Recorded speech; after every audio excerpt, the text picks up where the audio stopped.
Once again, welcome to Natural Habitat Adventures Daily Dose of Nature. I am your host, Brooke Mitchell, and today's webinar is World Travelers Boost Your Photo Skills in Your Own Backyard, presented by NatHab Expedition Leader and Pro Photographer Laura Geissinger.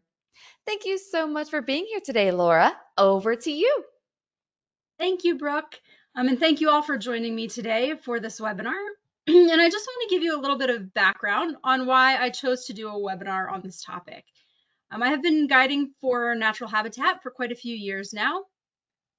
And over the years, I have had guests show up on their tours with their cameras, hoping to get amazing shots of the animals and the landscapes that they're seeing. And many times that is what happens. But sometimes I've had guests that come with a camera they've not pulled out for 7 years, and they used to use it a lot, but they just haven't used it recently. But they brought it because they want to get that shot of the bear or the puffin or whatever it is that we're seeing. And they end up missing that shot of the thing that they've been so excited to see and photograph because they don't remember all the functions of their camera, or they were fiddling with it and they ended up with a blurry shot because there was a setting they had used before and didn't realize was on. And that can be a really frustrating experience, and it can leave people disappointed. And I hate seeing my guests in that situation. And because I know how frustrating it is to miss the shot that you've been so excited to get. And so I've realized that sometimes, I just want to encourage my guests to get out there with your camera and use it before your trip, so at least have a little bit of understanding and grasp of your camera before you show up. So that way, when the shot does present itself, you are more prepared for getting that shot. And this is for guests who are going on just any regular trip, or if you're going on a photo expedition because you want to continue expanding your photo skills. Either way, this is helpful for all of us to just continue getting out there and practicing with our cameras. And so for this presentation, I literally went into my backyard. I live in Alaska, and I took photos of the ordinary things around my backyard to show you some different techniques and exercises that you can do to continue improving your own shots as you get out there and work on your nature photography skills. And so I was telling Brooke before this started that it's actually been frustrating to me because nothing's in bloom yet and our leaves have just finally budded out. And so I've been waiting to get out in my backyard, and I've been tempted to go to other places where there's some really epic views or great water that I could play with. And I was like, no, the purpose is to just walk out my backyard, spend 15-20 minutes with my camera, and show guests how they too don't have to spend a ton of time, but if they continually work on these skills, they can really improve their photography. So that's where this is coming from today. So now, the first word of advice that I would give everybody is to know your camera. Read your instruction manual for your camera. And I know that sounds really basic, but many people just try to start playing around with their cameras, which is also a great way to learn. But sometimes there's features that we just don't know about until we open that manual. And if you've misplaced your manual, generally you can find digital versions of those online. And sometimes what I like to do is just download a digital copy and bring it with me so I don't actually have to carry my physical manual around. And that will really help you learn the features and functions specific to your own camera. And depending on how you learn, there's also some helpful video tutorials out there that can show you how to enter different modes on your camera as well. And for some people, that's really helpful. Nowadays, most cameras have different modes, such as shutter priority, aperture priority, and program mode. Some will also have more modes like macro, sport, and other additional ones like landscape and things like that. So I would encourage you to try those different modes to see what they do and see if they could be useful for you on your trips, especially as you are expanding your photography skills. So I don't encourage people to just jump into manual mode. I encourage you to work with some of these other modes first. And then as you learn more about what different parts of your camera do, then you can start moving on into manual mode. And I would also encourage you to know what the different buttons on your camera do. Again, I know that sounds really basic, but nowadays many cameras have lots of buttons on them, and just knowing where those buttons are and what they have quick access to can really help you navigate quickly between different functions on your camera. And the more familiar you are with your camera, the easier it is to get those shots quickly. And sometimes we have a lot of time to set up and compose our shots. Other times we need to take that shot really quickly. All right, so first I'm going to focus on focus. And a focus is an important part of a photo. You want to think about, it's the plane of focus is the region in space with the potential to be as sharp as possible in a photo. And so you need to think about, what do you want your focal point to be in your photo? Do you want the focal point to be in the center of the picture or offset? Do you want things focused near or far? Do you want everything in focus? Do you want nothing in focus? Do you want to focus on the expected part of the photo or the unexpected? Sometimes if you're taking a picture of a person or an animal, you probably want to focus on the eyes, but maybe you want to focus on a claw or a nose to tell a different story. And if you're taking a picture of a flower, you need to think about, do you want the petals in focus or that really colorful center part of the flower? And there's not a wrong option when you're talking about focus. It's about what you want to convey in your photo. The sharpest objects in your photo are going to be what stands out. Generally, we want the focus to be the main subject, but sometimes we like to draw the viewer's attention to something unexpected. For example, you could think of a photo of a little baby with their hand curled around their dad's finger. You might want to focus on that instead of focusing on the faces. And where you want that focus is going to be a creative and artistic decision. Initially, all photography was done in manual focus, but now many people opt for using autofocus because it's convenient and tends to be faster, and sometimes it can be more accurate. But manual focus still has its place, and I would encourage you, as you go out into your backyard to practice, that you practice with both auto and manual focus so you become comfortable and familiar with both of them. And manual focus can still really be helpful if you have something that your camera's having trouble focusing on, especially in situations like it's a dark condition or you're maybe pretty close to a subject. And then if you switch to manual focus, that gives you the control of what you focus on. And making sure that you know how to switch back and forth between manual and autofocus is helpful. On one of my lenses, my little switch between my manual and auto easily gets bumped. And so sometimes I take a picture, I'm like, why is this all blurry? And I realize that button just got bumped. And so just knowing where that button is and double checking that it's on the correct setting that you want is helpful. And then our cameras have autofocus modes. And each camera and different brands of cameras are going to have different modes for that. And so really read that manual to understand what autofocus systems your camera has. But many of them will have a single point focus, automatic, where the camera focuses on a single point that you have selected. And then they'll also have like a zone or area focus that is a certain section of the photo instead of just one single point will be in focus. And your manual will explain what the specific focus modes are. But generally there's a point focus and a area or zone focus. All right, so now we're going to move on to some examples of focus. Here, I have used manual focus for these photos. And in this photo, I wanted to focus on that spruce cone. And if you notice in the foreground, this horsetail right here is nice and blurry. That is, your eye's not drawn to that, really. It's drawn back here to this spruce cone in the grass. But in the second photo, I wanted to focus on this horsetail. I wanted to see those little segments of it. And so I blurred out that cone in the back.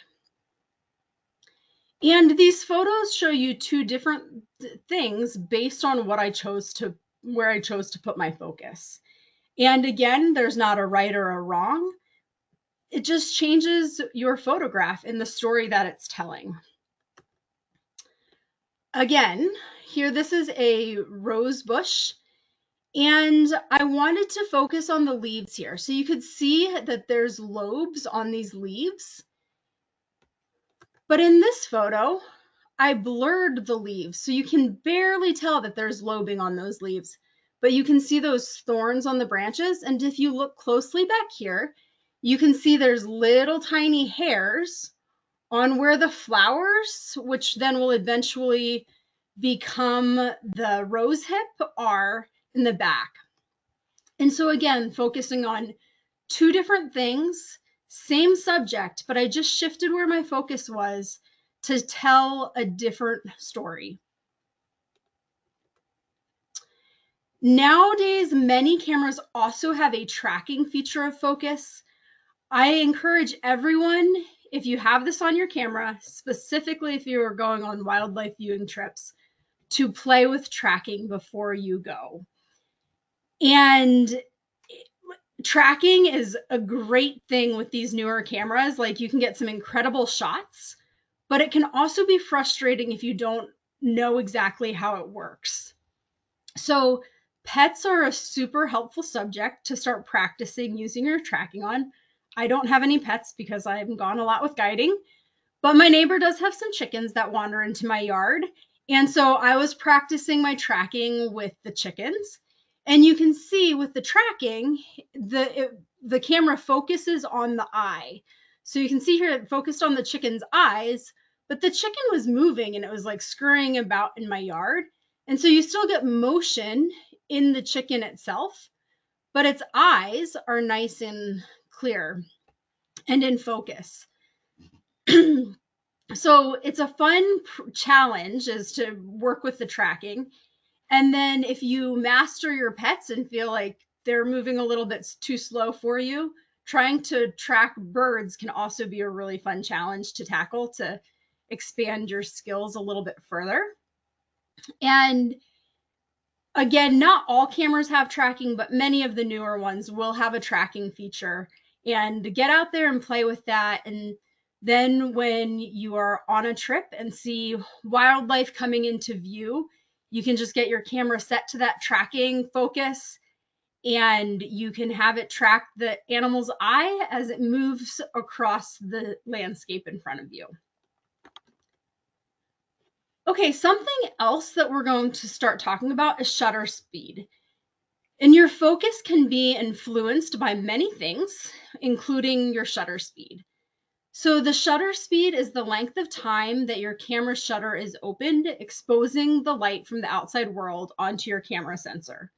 So essentially, it's how long your camera spends taking a photo. The shutter speed is measured in seconds or fractions of a second, and your shutter speed can be changed in the manual setting or shutter priority setting. On a Nikon and a Sony, the shutter priority setting is the S, and on a Canon, it's the TV setting. And I really encourage people to start learning how to use the shutter priority and aperture priority, which we'll get into in a little bit. These are modes that can give you some control over your settings, unlike the auto mode. But it does not make you make all of the choices for your settings like the manual mode does. So with shutter priority mode, you adjust your shutter speed, and then your camera will automatically adjust the aperture and ISO accordingly. So with thinking about your shutter speed, You can show motion blur to show that things are in movement. And that's a really helpful thing sometimes. You want to show something is moving, but other times you want to freeze motion. And shutter speed also works to freeze motion. And so you can show how many water droplets are flying off of bear's head as it shakes its head as it comes out of the water, just as an example. But shutter speed can also change the brightness of your photo by keeping that sensor exposed for a longer or shorter amount of time, allowing in more or less light.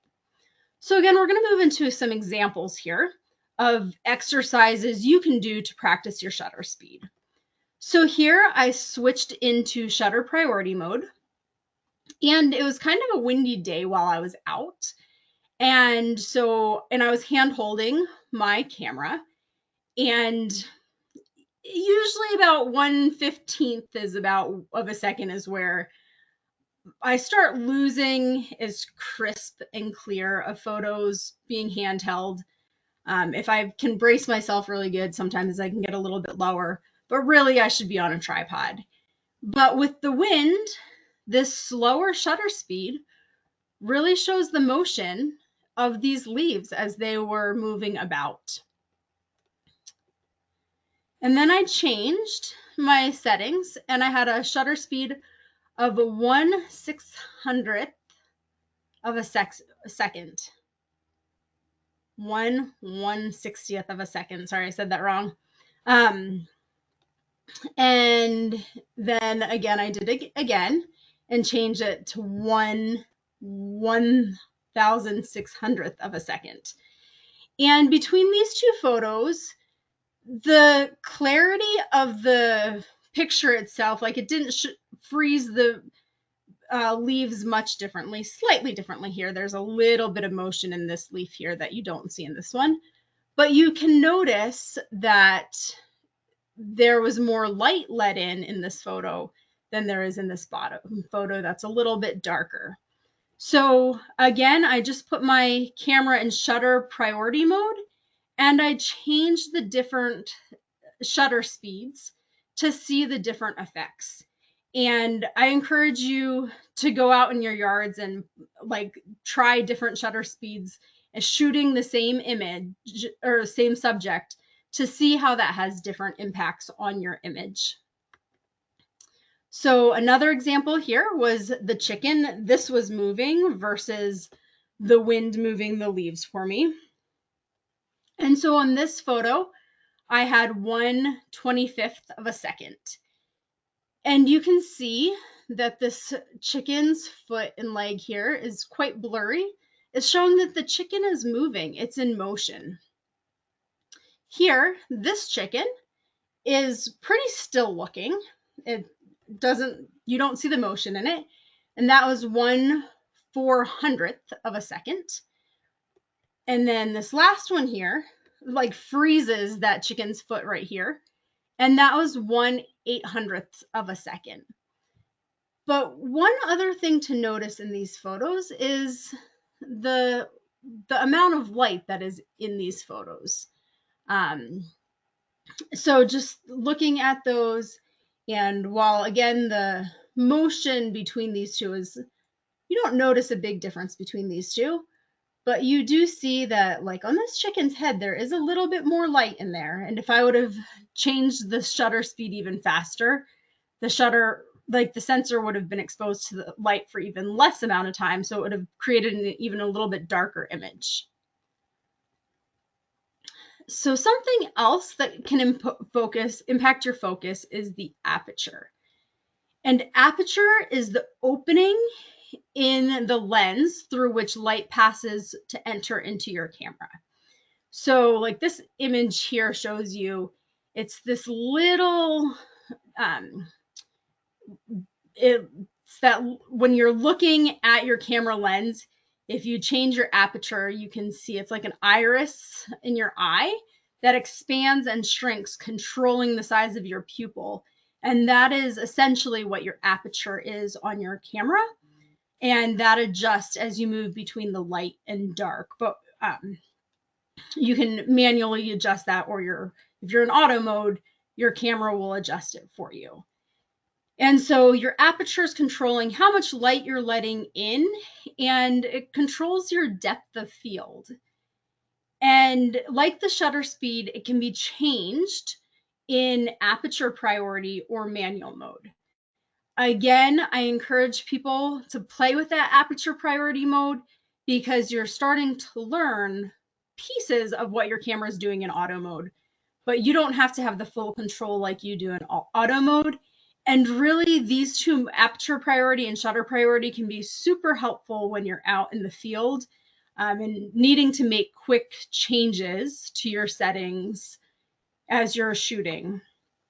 And on a Nikon and Sony, it is listed as A, and on a Canon, it's listed as AV. If you have other camera brands, just look in your manual for what those modes are. All right, so some examples of aperture. So here on this image, my forest was pretty far behind my image, but you can tell that there's forest back there. There's some distracting background in there, but it's pretty far in the distance. So even at an aperture 18 or f18, not everything is in focus, but there's more definition than there is here with the aperture of 5.6, where the background is really blurred. But if you look at this branch here with the thorns, at the f18 on this image, those short thorns are nice and sharp, but in this one at 5.6, they're not. And that is because of how far they are from the camera. And so your forest in the background, even at f18, it's not crystal clear, but these thorns are because they're much closer to the camera, changing your depth of field. And here on this one, that thorn is much closer to this little dead plant that I don't even know what kind of plant it is, but it's closer to that, and so that is more blurred. Again, looking here using aperture f18, thorns are really focused in the background. There's some definition, but not clear definition. And at aperture 5.6, your background's really blurred. But this closer branch, you can still see it's there, but the further stuff, there's no definition in it anymore. Unlike these photos where you have your horsetail here and the grass is up close to the horsetail. It's not far away in the distance like the forest was in the other pictures. And so when I change it to aperture f22, that is making everything in my picture in focus. And here with an aperture 5.6, what is closest to my lens is going to be in focus. And this grass is still really close to this horsetail, but now that has blurred out what is further away from my lens. And so you can use changing your aperture for in all sorts of different ways. But one of those things is if you want to put more of a focus on an object, you can use it to blur out the background a little bit and change your depth of field. So I encourage you, find things in your yard that you just find one focal point, change your aperture, and see how that changes your images. So do a really shallow depth of field, a really deep depth of field. And then I also encourage you to find subjects with things that are close behind them and far behind them, and do series shots of those as well to begin to understand how that aperture changes those photos with different distances. So exposure compensation is a bit more of an advanced skill, but it can be a really helpful skill to learn, especially if you're shooting things like a bald eagle, where there's a lot of contrast between the white head and the dark body, or something like a bear, where the bear's eye is really dark and blends in with the fur color. So with exposure compensation, it's allowing photographers to override the exposure settings that your camera has picked like your camera's light meter has picked.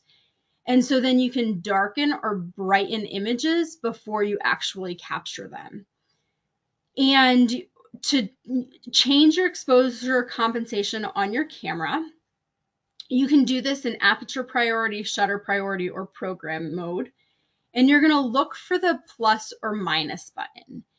And most of the time, you can see in your viewfinder, once you push that button, what your exposure compensation little dial is, like this here.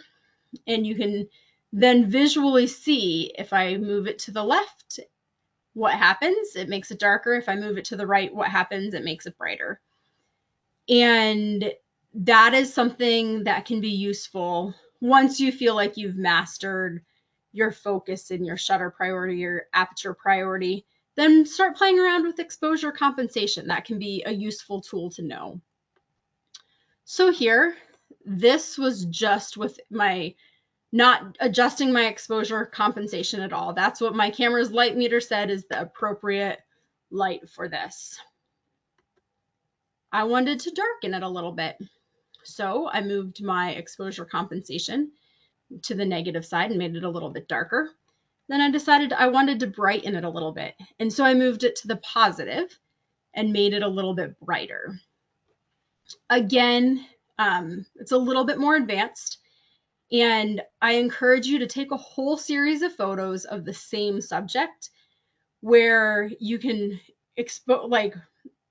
underexpose it way to the left, then overexpose it way to the right, and see what the difference is like at 3 stops, at 2 stops, at 1 stop, in either direction. So you begin to understand what is happening when you adjust that button.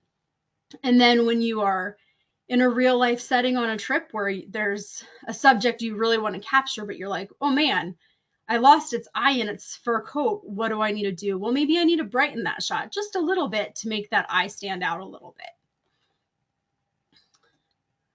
So now we're moving a little bit away from the camera aspects, like the more technical aspects, and moving into techniques we can use and how we can position our bodies. I encourage people to change your angles as you take shots. We all get into habits and we like to just shoot from the same position a lot of times. But I encourage people to move around and change the angles of your shot. And that can really, like, you can be shooting the same subject, but it can really change the look of your final photograph if you change your angle. So you can do a high angle, like coming in from above, low angle, eye level, hip level, knee level, bird's eye view, a bug's eye view where you're almost getting underneath a subject, or a side angle. So what I did for this next one is I chose one subject and I think I did 9 different angles on the same subject. So we're going to take a look at that next. And you can choose however many angles you want to do. But this is the same little dead seed pod. And I came at it from all different angles. So here, this kind of all blends in together a little bit. This blends a little bit too much. There's distractions in this one. So, I mean, that's kind of cool here, like up against some trees in the background, you can tell. And here, you know, the sky and the trees makes it stand out a little bit more. But then I switched my angles a little bit more.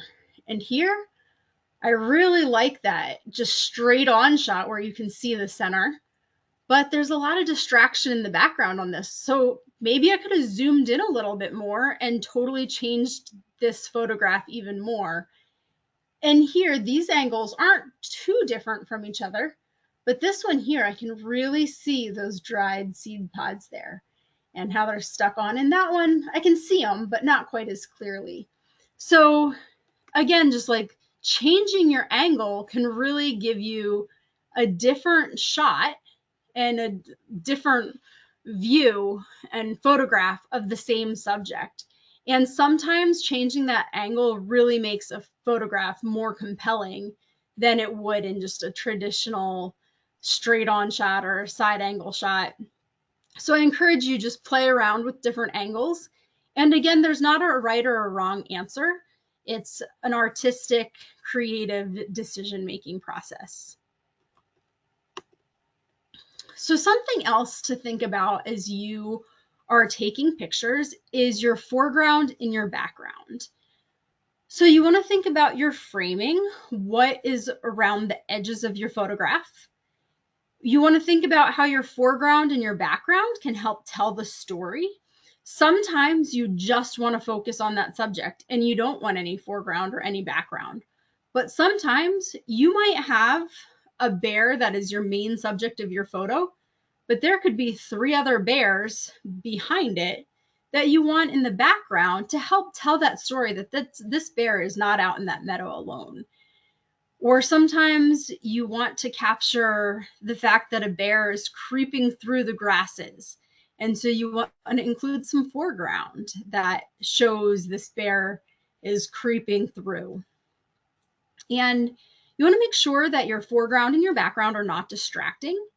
You can use your foreground and background to add depth to your photo, and you can use it to hide unwanted objects. Sometimes there's something in my background that I don't want, so if I just change the depth of field of my photo a little bit, I can blur out that background a little bit. And you can also play with the lightings, the shapes, the patterns, the leading lines in your foreground and your background. Sometimes there's an area of your shot that might be a little bit brighter, and you can use that to help point a focal point in your photo as you're thinking about your foreground and background. So again, we're going to move into some examples here. So this one, I chose some birch trees to frame the photo, and I just literally used them on either side. Sometimes you might want to angle them across. Sometimes you might just want one side, sometimes both sides, sometimes you want to frame the whole way around the photo.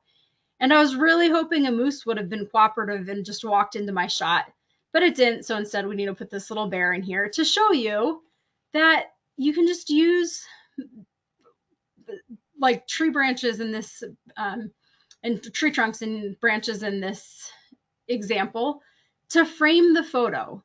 And just it gives it a context that this animal was walking through, and it shows that I'm just on the one side of the trees and the animal just walked right through on the other side of these trees between me and the forest.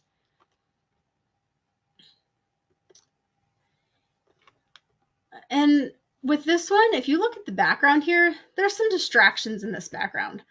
I've got leaves coming out of the chicken's head. There's also a little bit of distraction in the foreground, but really here I'm looking at, man, I've got a tree branch growing out of the chicken's head. That's not great. And then down here, I've got a tree branch in front of the chicken's head. So I'm losing a lot in the face and the eye. And so I intentionally was taking photos, but I was showing you here that there's background distraction, there's foreground distraction. And when you pay attention to your photos, you can sometimes eliminate those distractions to make your photo more compelling. So with this one, I liked this piece of birch here, and I thought it had some cool textures, patterns, that kind of stuff. But when I took this photo, I let the background be a bit distracting on it. It doesn't really make this birch tree stand out all that much. But when I focused on my image a little bit more and changed the background and blurred the background out of it, it stands out more and it became a more compelling photo. And then on this one here, I really liked how the light was coming through those leaves and just making them glow a bit. But again, I have a lot of distractions here in my background. So thinking about, is there something I could have done to eliminate some of that distraction in the background to make that a more compelling photo? And sometimes we can't always get to an angle that gives us the shot we want, but it's worth trying, especially when we're in our backyards practicing. So on this one, we have an alder tree growing there by our house. And Just took a picture up of it up against the house. Not a compelling photo, even a little bit. There's a blah, boring background. But when I took that same tree and I changed my angle and had the sky as my background, still maybe not my most favorite photo in the world, but it made it a better photo. And you can see how the light is hitting those leaves, and it makes those leaves stand out far more than it does right here up against the background of the house. So again, really thinking through your foreground, your background. What is this showing you about what's happening in the photo? And what is it? Is it distracting to the photo? Is it adding to the photo? So it's easy just to pick up our cameras and take a quick picture. But if you take those couple seconds to think about your foreground, your background, you might be able to avoid a tree branch coming out of an animal's head or something like that and make it a much better photo. I also encourage people to take their cameras and go around their backyards and look for patterns and textures. And when you're taking pictures of patterns and textures, you want to leave out distracting elements. And so, like on the spruce tree here, I avoided where there was any branches because those can be a little bit distracting to the pattern. But here you can see there's lichen on it and there's some cracks and crinkles in it. Same here on the birch tree. There's some little bit of lichens, but all these, I like how it peels and the lines across it, the peeling of this birch tree. So there's just, sorry, looking for those shapes and textures and patterns can really draw our eyes to things that we don't always or often think about or look at. And if you've ever been on one of my canyons trips, you know that I really encourage people to look for textures there where you find an animal track in the sand or the different textures of the rocks in some of the different areas we're in. And I will actually often do macro photography of some of those things and use them as like a cover on a card, or I might use it if I'm doing a photo book as a background to some of my other images, because all of those things help tell the story of a place. Moose live in my backyard. They're a beautiful, magnificent megafauna, but there's also awesome birch trees and we've got a really wet area in our backyard. So there's some cool aquatic vegetation in there. And those might not be the things I want to blow up and put on my wall, but those are all part of this ecosystem I'm in. And it all helps tell the story of where this moose is. And so it's fun to think about not just the main subject, but what else is around that you can capture. And to me, that is part of the fun of photography and helping train my eye to see things with a different lens. Lighting and shadows is something really important to think about. And you want to look for patterns. Sometimes, for example, this is an indoor example that I can think of, but blinds. If you have blinds on your window and light streams through them, sometimes it creates a pattern. And, the same can be true with trees outside or leaves, different things like that. And sometimes those patterns are really fun to photograph. You can use shadows to frame a subject. You can look where the shadows are in relation to other things in your photos. You want to know where the direction of light is coming from. Do you want to silhouette something? Do you want to highlight something? And you want to think about, is it soft light, harsh light? And you want to practice shooting in all light conditions, because light defines and influences the mood, the tone, the atmosphere of your photograph. And shadows can add depth and contrast to our photos. When we have an area that's not in shadow and other parts are in shadow, it can really highlight a part of your photograph.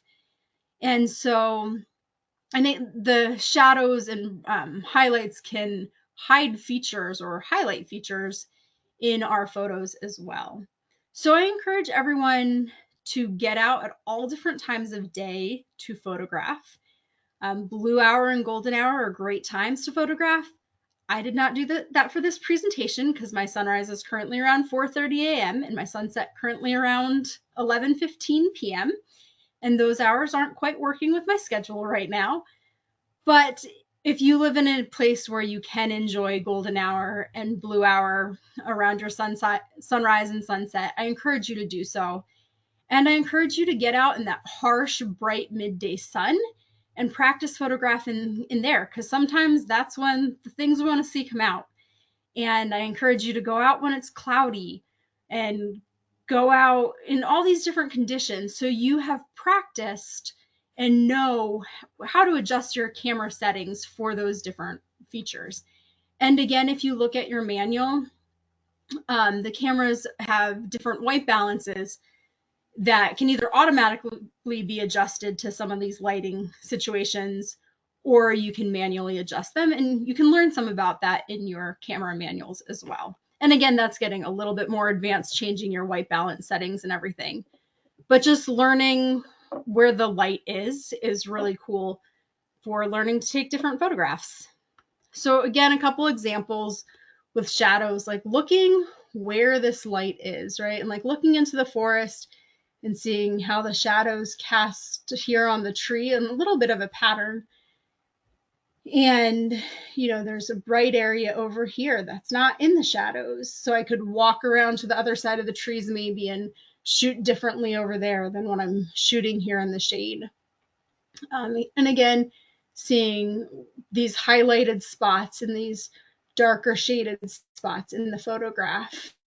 And these photos here literally were just to show you shadows and highlights. And then we can look at these ones. Here, I caught a highlight on the chicken's back. Had I been paying a little bit more attention and caught the chicken's head when it was highlighted, like in that highlighted area, maybe that would have been a really beautiful photo of the chicken's head glowing. But I wasn't paying very much attention to where my highlight and my shadows were when I took that photo. This one here, I noticed just how the edges of these leaves were glowing. And so I wanted to capture that. It had some nice light coming from behind it and just giving it that nice little glow. So I wanted to focus on that. This one here, again, normally when you look at leaves, you don't see that there can be transparency to them, right? But when the light just hits it right behind it, it can capture that. And then in having that backlighting, it shows you all the texture here on these leaves, all these little serrated edges, these little tiny hairs up here, things that I wouldn't have captured if this was all in shadow. And this here, a dandelion leaf, but it had this nice glow to it because of how the sun was hitting it. And so again, I was looking for those areas of how the sun and the lighting was influencing what I was taking pictures of. This one here, I just thought it had some nice color to it, so I just took a picture. I was like, there's a lot of shadows in there. It doesn't really add much to my photo there. This one, I was like, change my angle on it. That's better. There's a little bit of a shadow there, but it's kind of a cool shadow because it's showing the leaf.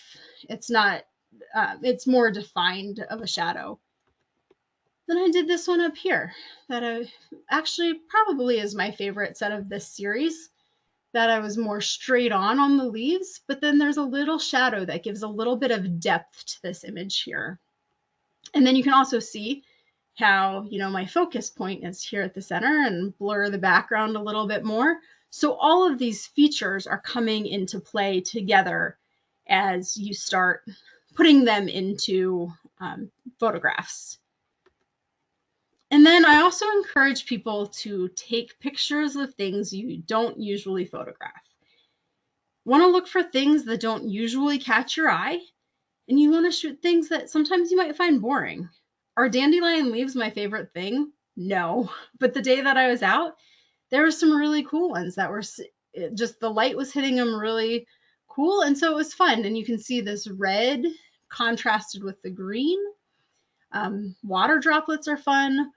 Looking at the ground and some of the rocks. Sometimes you have some really cool rocks around that you don't notice until you start looking with a more, I don't want to say critical eye, but you're looking with more intentionality at all of these little different pieces around you.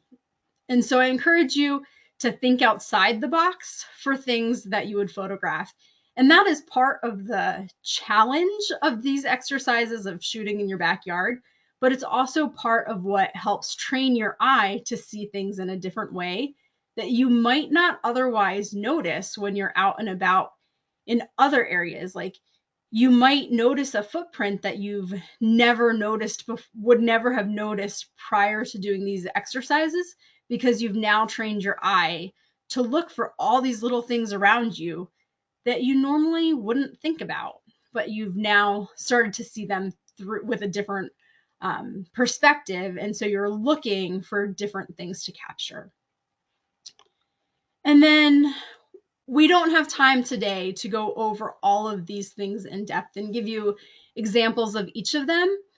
But as you are expanding your photography skills and wanting to push yourselves a little bit further, learn new skills, these are some other things you can try, again, just in your own backyard to practice some of these skills. And trying black and white photography, and choosing different subjects to try shooting in black and white, but then also shooting the same thing at different times of day in black and white to see how the lighting changes and impacts that, or shooting it from different angles to see how that impacts it. Looking for negative space and how that can be used to put the focus on your subject. If you have any water in your yard, your driveway, anything like that, if you have puddles, you can take images in the reflections or of a reflection. Playing around with taking vertical and horizontal shots. I encourage people to do that because you can capture, if you're doing a vertical shot, you're going to have more of the sky in your shot, or can have more of your sky in the shot, than if you're just doing a horizontal shot usually. So just changing it up, and it's not a right or a wrong way to shoot, but just seeing, if I shoot this subject vertical, what does it do to it? If I shoot it horizontally, what does this do to it? I encourage people to do close-up photography and wide-angle photography, where you're, again, just seeing what the difference of, like, if I shoot this subject this way, for example, a flower, if I shoot it close up, what am I noticing about that flower close up? But then if I switch to wide angle, what does that do to my shot? And I still can focus on that flower, but how does it change my final image? A fun and somewhat challenging thing is to use a prime lens and just say, I'm going to go outside for 20 minutes with a prime lens, and that's the only lens I'm going to take out with me, and everything I shoot today is going to be with, say, my 16 millimeter or my 50 millimeter, and see what that does to your photographs and how it changes how you think about what photographs you're going to take. You can track change over time. This is a really easy one to do in your backyard, and just say, every day when I get up and I'm drinking my morning coffee, I'm going to take a picture of this tree right outside my window, and it has no leaves. 2 weeks from now, start noticing it has leaves. 5 weeks from now, it now has flowers, and now there's insects around it, and then birds are starting to come, and you can start seeing changes over time. And then by the fall, it's changing colors, and then it's dropped, and now it's covered in snow. And so you can see those changes over time when you're taking a picture of the same thing consistently, whether it's every day, every week, and you can track those changes, which is cool. And another fun challenge is to tell a story. And, you might want to choose 18 photographs I can take of my backyard, and what story does that tell about where I live? Or, however many pictures, but just trying to choose different subjects and how they all relate to the place that you are in. And so that is what I have for you all today. I really appreciate you taking the time to join me. And I encourage you all to get out there with your cameras, whether it's your backyard, a local park, but just get out there and start practicing some of these exercises. And again, just like repeating that same photograph, but whether it's using a different aperture so you can see how the aperture changes that same picture, or your shutter speed, your focal point. But that repetition is really helpful and can really help you expand how quickly you can get shots. Like your understanding of your camera becomes so much greater. And I just encourage everybody to get out there, have some fun, practice. There's not a right or a wrong way. It is artistic, creative, and it's supposed to be fun. So I hope you all have a great day. And again, thank you for joining me. Wow, Laura, thank you so much for that inspirational get in our backyards and learn our cameras presentation. I found that just like I told you before we started talking, that I need this too. I need that inspiration to get in my backyard and work on these critical skills before going back into the field. So everybody, we do have some time for Q&A with our presenter here, Laura. In that little questions box in your control panel, you have the oh, we just got best photo webinar ever. That just Oh, thank popped in, you. Laura. Oh, great. Yeah, I'm so glad everybody's enjoying it. Yes, please put your comments in there and your questions. We will speak to Laura for a little while until the top of the hour. Okay, here. So, this is a good question. How do you deal or practice with backlighting your images? So there, like with backlighting, what I often try to do, you can, depending on what your subject is, you can treat it differently, right? Um, if you have some backlighting, like I did on some of those leaves, if I can literally change my angle and my position so I can hide that light source, it's not so harsh on it. But sometimes it's just like blows your subject out. But if you can change your angle where you kind of hide it and it gives it this nice illumination, that can be one method that you can use. Sometimes it's a matter of changing your aperture and just allowing less light in, and that can sometimes be helpful. And it's a lot of it is trial and error sometimes, but that's why I encourage you to get out in all different types of lighting situations so you can have time to practice with some of those. But the backlighting can be hard, but you can also sometimes you can do some silhouettes with it depending on your angle. Like if it's something that doesn't have translucency to it, you can have it, you know, have a darker silhouette to it. So just trying to play around with different angles to get it so it's not quite as harsh of lighting can be helpful.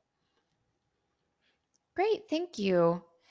Next, how do you utilize the 1, 2, 3 selector on telephoto lenses? I'm not sure I understand the 1, 2, 3 selector. I don't know if my telephoto lens has the 1, 2, 3 selector because I'm not sure what that is. Okay, mine does. I had to go before I asked you this question. I went and looked at mine, and there Okay. is one on it, but I've never messed with that button. So I guess I will look that up too. There's like a little dial that says 1, 2, 3, and I was like, I don't know, I've never used that either. So, but that's okay. We will keep moving on here. Let's see here. This is a really good one. For different situations, if somebody is feeling a little bit overwhelmed going in all of these different scenarios, let's say 1 minute you are looking at a massive herd of animals and you want to photograph that, and then next you're doing a big landscape shot. Um, is there a way to have presets in our camera and a way to maybe set those, or how does someone handle that? Yeah, most times the modern cameras will have some custom settings that you can put into your camera. Again, each brand, each specific camera is going to have some different settings on how to do this and where those features are in your camera. But today, many of these cameras do have custom settings that you can put in. And so, for example, I do a lot of Aurora photography. And so I actually, one of my custom settings is for my basic Aurora photography. And then, I can adjust it from there, but then I can just have a quick change the dial on my camera. It goes to my custom settings there. And so that I would encourage you to look at your manual and look for custom settings so you can see if your specific camera has that option, but many of them do. So you can, maybe put some different settings in those custom menus for you to just quickly turn a dial or push a button and you can go right to those.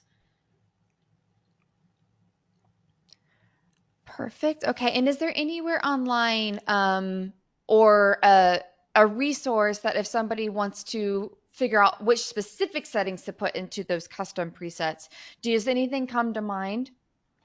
There are all sorts of different photography tutorials out there, and there's some great photo books out there. I'm blanking on any good names off the top of my head. I have like a list of them, but I'm blanking at the moment of names. But if you look, just like literally Google settings on how to shoot a herd of animal, like photographically shoot a herd of animals, um, I'm sure it would bring up some websites that can help direct you to the specific animal you're looking for or the specific scenario that could give you some guidelines. And again, there's some of these things, there's not a lot of hard and fast rules.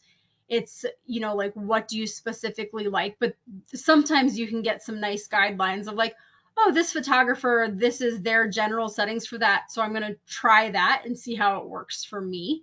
And I have used that in the past where I've like looked what other photographers, I'm like, oh, I like this image. What were their settings on it?